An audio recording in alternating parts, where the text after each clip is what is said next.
মৰমৰ ছাত্ৰ-ছাত্ৰীসকল ই কক্ষালৈ তোমালোকক স্বাগতম জনাইছো মই অংগৰাগ ভূঞা আৰু মই তোমালোকৰ পাঠ্যপুথি অংকুৰণৰ দ্বাদশটো পাঠ নামৰ বেবেৰী বাং নামৰ পাঠটিৰ আলোচনা আগবঢ়াবলৈ আহিছো আৰু এই ভাগটোত আমি এই পাঠটোত সন্নিবিষ্ট হোৱা প্ৰশ্ন উত্তৰ আৰু ক্ৰিয়াকলাপসমূহৰ আলোচনা কৰিম এতিয়া আমি চাওঁচোন আহা প্ৰশ্নবোৰনো কি আছে প্ৰথম পাঠভিত্তিক ক্ৰিয়া পাঠটো শুদ্ধ উচ্চাৰণেৰে আৰু নাটকীয় ভংগীৰে পঢ়া পাঠটো মই আগতে কৈছো এনেদৰে যদি মনে মনে পঢ়ো সেইটো বৰ সহজ কাম কিন্তু যেতিয়া আমি হৰফ অৰ্থাৎ আনে শুনাকৈ যদি পঢ়ো তেতিয়া হলে আমি গম পাওঁ যে আমাৰ উচ্চাৰণবোৰ শুদ্ধ হৈছে নে ভুল হৈছে আৰু আমাৰ পঢ়া শুনি বেলেগেও ক'ব পাৰে যে আমাৰ যিখিনি উচ্চাৰণ সেইখিনি শুদ্ধ হৈছে নে ভুল হৈছে গতিকে আমি জুৰেৰে আনে শুনাকৈ পঢ়িম আৰু বেলেগে আমাৰ উচ্চাৰণটো শুনি শুদ্ধ কৰি দিব যদিহে ভুল হয় আৰু এনেদৰে পঢ়োতে নাটকীয় ভংগী অৰ্থাৎ কোনোবা যদি কথাখিনি কৈছে ও তোমাৰ নাম কি আমি এজন মানুহে প্ৰশ্ন সুধিলে যেনেদৰে কথা কওঁ বা উত্তৰ দিলে যেনেকৈ কথা কওঁ তেনেদৰে কথাখিনি কৈ অৰ্থাৎ নাটক কৰাৰ দৰে কথাখিনি কৈ এই পাঠটো আমি পঢ়িবলৈ চেষ্টা কৰিম এই কামটো তোমালোকে নিজেই কৰিবা ঠিক আছে আৰু চাও পাঠটো পঢ়ি কাহিনীটো চমুকৈ কোৱা তোমালোকে এই পাঠটো পঢ়িছা নহয় আৰু পাঠটো পঢ়ি তোমালোকে এই পাঠটো বুজিও পাইছা গতিকে কিমাননো বুজি পাইছা সেইখিনি চাবলৈকে হোক বা তুমিনো আনক কিমান ধুনীয়াকৈ কাহিনী এটা ক'ব পাৰা সেইটো চাবলৈকে হোক তুমি এই গোটেই কাহিনীটো নিজৰ ভাষাৰে আনক কৈ চাবাচোন সমনীয়াক কৈ চাবা বা শিক্ষকক কৈ চাবা বা বিদ্যালয়তে যদি কেতিয়াবা সাধু কোৱা প্ৰতিযোগিতা পাতে নাইবা কিবা অনুষ্ঠান পাতে বিচিত্ৰ অনুষ্ঠান পাতে তেতিয়াও তুমি এই সাধুটো ক'বলৈ চেষ্টা কৰিবাচোন ঠিক আছে এতিয়া আমি ইয়াৰ পিছৰ ক্ৰিয়াকলাপ নতুবা প্ৰশ্নৰ উত্তৰ লৈ যাওঁ পাঠটোৰ আধাৰত সংলাপখিনি ভগাই ভগাই কোৱা অৰ্থাৎ এই পাঠটোত কেইবাজনো মানুহ আছে নিধনীৰাম আছে মৰা আছে লক্ষ্মী আছে বেলেগ বেলেগ মানুহ আছে নে নাই এই আটাইকেইজন মানুহৰ সংলাপখিনি বেলেগ বেলেগে ক'বা কোনোবা এজন নিধনীৰাম হবা কোনোবা এজন মৰা নামৰ সেই হালুৱাজন হবা কোনোবা এজন লক্ষ্মী নামৰ ছোৱালীজনী হবা এনেকে সকলে বেলেগ বেলেগ হৈ বেলেগ বেলেগৰ চৰিত্ৰত ভাগ লৈ তোমালোকে তেওঁলোকে কোৱা কথাখিনি তোমালোকে নাটকৰ নিচিনাকৈ কৈ চাবা অৰ্থাৎ তোমালোকে নাটকৰ আকাৰে বা নাটক কৰাৰ দৰে এইখিনি এই পাঠটো তোমালোকে পঢ়িবা বুজি পাইছা নহয় ইয়াৰ পিছৰ প্ৰশ্নটোলৈ যাওঁ ইয়াত কি আছে তলৰ শব্দসমূহৰ অৰ্থ কাৰ চিন দি মিলোৱা এটা দিয়া আছে নুটুতে তাৰ মানে নকমে ৰৰৈয়া মানে কি ৰৰৈয়া মানে হৈছে নদন বদন ধনে জনে পৰিপূৰ্ণ ডাল দৰিদ্ৰ মানে অতি দুখীয়া মানুহ তাৰপিছত আছে বেজ বেজাই মানে ডাকি যোৱাকৈ বীজ বিজনী অনুভৱ কৰা তাৰপিছত আছে সুৰকৈ মানে কোনো শব্দ বা উজৰ আপত্তি নকৰাকৈ তাৰপিছত থাকিল মৰ চেলেকা শুকাই কিনাই অৱস্থা বেয়া হোৱা আৰু জকাইটো হ'ল জাকৈ বাঁহেৰে সজা তিনিকুণীয়া মাছ মৰা সঁজুলি আৰু পেটাৰী মানে হ'ল জপা ঢাকনি থকা বেতেৰে তৈয়াৰ কৰা কাপোৰ কানি ৰাখিব পৰা এবিধ যতন তোমালোকে নিশ্চয় এতিয়া এই শব্দখিনিৰ অৰ্থ বুজি পাইছা বা মই দেখুৱাই দিয়াৰ ধৰণে উত্তৰখিনি উলিয়াব নিশ্চয় পাৰিবা এতিয়া আমি পৰৱৰ্তী প্ৰশ্নটোলৈ যাওঁ নিধনী নামৰ ঘৰ ক'ত আছিল নিধনী নামৰ ঘৰ আছিল সোণাপুৰ নামৰ এখন গাঁৱত সোণাপুৰ গাঁৱত নিধনী নামৰ ঘৰ আছিল পিছৰ প্ৰশ্নটোলৈ আহা নিধনীৰাম অভাৱী আছিল নেকি নাছিল নিধনীৰাম আচলতে ধনীহে আছিল নিধনীৰাম অভাৱী নাছিল তেওঁ ধনীহে আছিল তেওঁ বৰ ধনী বা চহকী লোক আছিল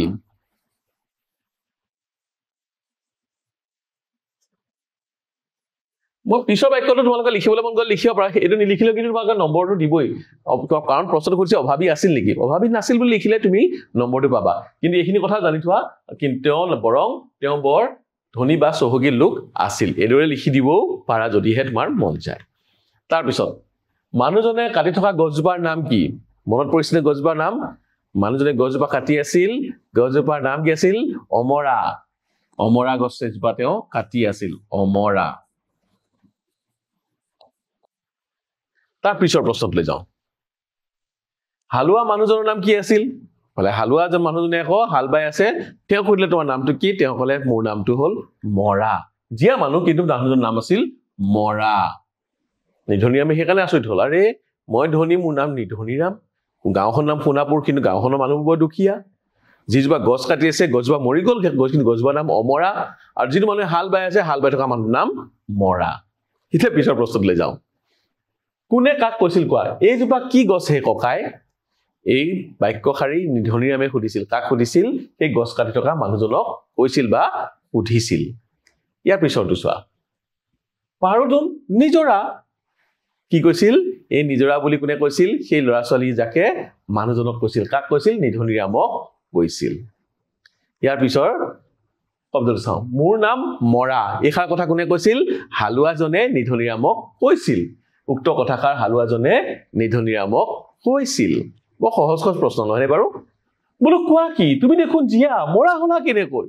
এই কথাষাৰ আকৌ নিধনিৰামে সেই হালুৱাজনক কৈছিল নহয়নে উক্ত কথাষাৰ নিধনিৰামে হালুৱাজনক কৈছিল ইয়াৰ পিছৰ প্ৰশ্নটো চোৱা জকাই বাইছোহে বাইছো খলিহা পুথি এটাও পোৱা নাই দেউতা এইখাৰ কথা কোনে কৈছিল সেই জকাই বাই থকা ছোৱালীজনী যাৰ নাম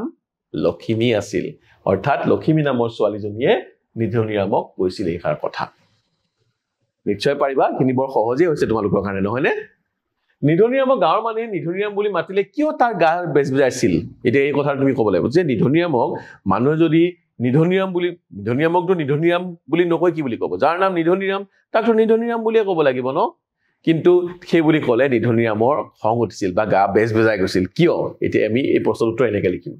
নিধনিৰামক গাঁৱৰ মানুহে নিধনিৰাম বুলি মাতিলে তেওঁ ভাবে যে গাঁওখনৰ নাম সোণাপুৰ হলেও তাৰ মানুহখিনি আছিল ডাল দৰিদ্ৰ অত্যন্ত দৰিদ্ৰ দুখীয়া একমাত্ৰ নিধনিৰামৰ বাহিৰে আৰু নামটো নিধনিৰাম হলে মানুহজন আছিল দৰাচলতে ধনী ধনে জনে তেওঁৰ ৰৈয়া গৃহস্থালী গোহালিত গৰু পুখুৰীত মাছ ভঁৰালত ধান পেটাৰী ধন কোনোফালে নিধনিৰামে অভাৱৰ মুখ দেখা নাছিল ইফালে আকৌ নামটো হল নিধনী যাৰ ধন নাই কেনেকুৱা কথা হল তেনেস্থলত মানুহে তেওঁক নিধনী বুলি মাতিলে বিচাই ডকাৰ দৰে গাটো তেওঁৰ বেজ বেজাই গৈছিল স্কিডাল কৈছে মোৰ নামটো নিধনী বুলি কৈছে কিন্তু আচলতে দেখোন মই ধনীহে সেইকাৰণে নিধনিৰাম বুলি মাতিলে গা বেজ বেজাই গৈছিল নিধনিৰামে শেষত ভবা যোজনা ফাঁকিৰ অৰ্থ লিখা শেষত যিটো ভাবিছিল নহয় যে গোটেই নামবোৰ দেখোন উল্টা পুল্টা নিধনিৰামে শেষত ভাবিলে যে মানুহৰ নামটোৱে আচল পৰিচয় নহয় মানুহৰ নামতে আচল পৰিচয় নহয় কিন্তু পৃথিৱীত থকা সকলো গছ গছনি জীৱ জন্তু মানুহ সকলো প্ৰাণীয়ে যিহেতু মৰে গতিকে ইয়াৰ নামৰ লগত কোনো গুৰুত্বই নাই কাৰোবাৰ নাম যদিও অমৰা হ'ব পাৰে সেইটো বস্তুও মৰিব আৰু জীয়াই থকা মানুহৰ নামো মৰা হ'ব পাৰে ঠিক তেনেদৰে এখন অমৰা আমৰ গছো মৰে জীয়াই থকা মানুহৰ নামো মৰা হলেও সেই সময়ত মৰি থকা নাই নিজৰি পানী বৈ থকা কাৰণে পানীডৰাৰ নাম নিজৰা সেইদৰে অতি দুখীয়া মানুহৰ ছোৱালীয়ে ধন সম্পত্তি গৰাকী লক্ষ্মী নাম আৰু অতি ধনী মানুহেও নিধনী নাম পায় অৰ্থাৎ নামক লৈ বৰ বেছি চিন্তা কৰিব নালাগে নামটোৱে সকলোখিনি কথা নহয় আৰু নামক লৈ মানুহে দুখ বেজাৰ কৰিব নালাগে এইখিনি কথাই নিধনিৰামে শিকিলে নহয়নে লক্ষ্মী নাম ললে দুখীয়া ছোৱালীজনী ধন সম্পত্তি গৰাকী হ'ব নোৱাৰে বা নিধনী বুলিলে ধনী লোক নিধনিৰাম দুখীয়া বা ধনীৰ বুলি জনা নাযাব যদিও নামটো নিধনিৰাম কিন্তু তেওঁতো ধনীয়ে হয় নহয় জানো আৰু যদিও ছোৱালীজনী দুখীয়া তাইতো লক্ষ্মী ক'লে জানো তাই ধনী হৈ যাব নহয় কিন্তু নামটো নাম হিচাপেই থাকি যাব কিন্তু মানুহে প্ৰকৃততে কি কৰে মানুহে জীৱনটোত কি কৰে সেয়াহে মানুহৰ আচল পৰিচয় ঠিক আছে এতিয়া আমি ইয়াৰ পিছৰ প্ৰশ্নটোলৈ যাওঁ ক অংশৰ লগত খ অংশ মিলাই লিখা এটা গোহালিত কি থাকে বাৰু গোহালিত গৰু থাকে নিধনিৰামৰ গোহালিত গৰু আছিল পুখুৰীত কি থাকে পুখুৰীত আমি সকলোৱে জানো মাছ থাকিব ভঁৰালত থাকিব ধান বাৰীত তামোল পাণ শাকনিত শাক চালত কোমোৰা আৰু ফুলনিত ফুল অৰ্থাৎ কোন ঠাইত কি থাকে সেইটোৱে ক'ব লাগে গোহালিত গৰু থাকে পুখুৰীত থাকে মাছ ভঁৰালত থাকে ধান বাৰীত তামোল পাণ থাকে তাৰপিছত শাকনিত কি থাকিব শাকেই থাকিব আৰু চালত ঘৰৰ চালত বহুত মানুহৰ ঘৰৰ চালত কোমোৰা থাকে নহয় গতিকে কোমোৰা আহিব ঘৰৰ চালত কোমোৰা তোমালোকৰ হয়তো আছে নে নাই মই নাজানো কিন্তু বহুতৰে ঘৰৰ চালত কোমোৰা লাগি থাকে গতিকে চালত কোমোৰা আৰু ফুলনিত সকলোৱে জানে ফুলনিত ফুল থাকে এইটো গতিকে তোমালোকৰ কৰিব কাৰণে অসুবিধা নিশ্চয় হ'ব নালাগে তলৰ ছবিখন ভালদৰে চোৱা আৰু ছবিৰ কথাখিনি কাহিনী আকাৰে লিখা এখন ছবি দেখিছা নহয় এইটো এটা তুমি কাহিনী কৰিব লাগে যেবা ঘৰ আছে গছ আছে নাৰিকল আছে গৰু আছে ছাগলী আছে এই মানুহজনে গৰুখীয়াজন আছে দেখিছা নহয় এটা কাহিনীয়ে কৰিব পাৰে এটা নহয় জানো ছবিখনত আমি এখন ধুনীয়া গাঁও দেখিবলৈ পাইছো য'ত নানা ধৰণৰ গছ গছনি আছে তামোল গছ নাৰিকল গছ কল গছ আদি আছে লগতে আইতাই কলহত পানী ভৰাই ঘৰলৈ নি আছে আৰু এজন গৰুখীয়াই গৰু ছাগলী ৰখিয়া হৈ আছে আৰু বা গৰু ছাগলী চৰাই আছে তেনেতে কাহিনীটো তুমি কৈ পাৰা যে তেওঁ খুদিলে আইতা খাবলৈ কিবা পামনে বৰ ভোক লাগিছে তাৰ পিছত আইতাকে তা ঘৰলৈ মাতি নিলে গছৰ পৰা এটা নাৰিকল পাৰিবলৈ দিলে নাৰিকল পাৰিলে কি নাৰিকলটো পাৰি খালে আৰু ঘৰলৈ গুচি গ'ল এনে ধৰণে কাহিনীও তুমি এটা লিখিব পাৰা এই ছবিখনক মাধ্যম কৰি ঠিক আছে এতিয়া আমি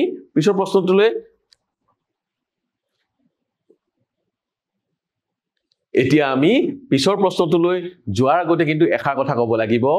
যে এই পাঠটোৰ আলোচনা আমি এইখিনিতে শেষ কৰিছো